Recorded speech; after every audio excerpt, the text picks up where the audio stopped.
ఎవరు పెద్దమ్మ మీదే? వెంకటేపల్లినా? ఇప్పుడు చంద్రబాబు నాయుడు సారు మనందరికి కూడా అందరి ద్వారా నీళ్లు తెప్పిస్తామని చెప్పినాడు కదా, ఇచ్చిండే మాట ప్రకారంగా నీళ్లు వదిలినాడు కదా, మీకు ఎట్లా అనిపిస్తుంది? సంతోషంగా ఉన్నారా? సంతోషమే. ఈ నీళ్లు నా ఊరుకు సంతోషమే. అవునా?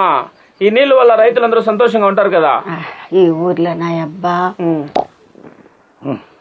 చెప్పు చెప్పు మాట్లాడు పర్లేదు చెప్పు. రైతులందరూ సంతోషంగా ఉంది, నీకు ఆనందంగానే ఉంది కదా?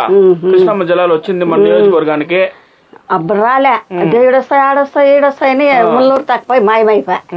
మళ్ళీ లే ఏమో మళ్ళీ గెలిచినాడు, వస్తాడు, ఎట్లా అయితావుకి ఇడుస్తాడు అని అనుకుంటుంది. ఎట్లా ఈ బద్ద అమావాస్య ఈ బద్దే వచ్చా అని అండ్రి వచ్చేస్తే ఇంటి దగ్గర నుంచి వచ్చేస్తా అట్లే చాలా ఆనందంతో చూద్దామని వచ్చింది. లాస్ట్ గవర్నమెంట్ లో నీళ్లు వదులుతామని చెప్పి ఊరికే నాడు చెరువులో ఉండే నీళ్లు వదులుతారు కదా, అప్పుడంతా బాధపడుతారా మీరు? ఇంక బాధపడక ఏముండదు, బట్టలు ఉతికేకలే ఏమీ లే, ఊరికే చెప్పిడిచే ఎక్కిడిచా. ఓట్ల కోసం ఓటు వెళ్ళానేసి మోసం చేసేదానికి మోసం చేసిరా. దేవుడు ఉన్నాడు. ఇప్పుడు పెద్దమ్మ ఈ నీళ్లు ఇట్లా వదిలినారు కదా, ఇప్పుడు అందరు రైతులు సుఖ సంతోషాలతో ఉంటారు కదా, మనమంతా ఎవరికి ఇచ్చేయాలా? మనం ఎవరికి రుణపడి ఉండాలా? చంద్రబాబు నాయునికే ఉండాలా. కొంచెం గట్టిగా మాట్లాడు. చంద్రబాబు నాయునికే ఉండాలా, ఇంకెవరికి ఉండాలా?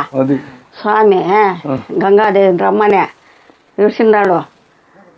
ఏం చెప్పుకుంటారు? నీ మనుషులు ఏముందో నా మనుషులు ఏముందో.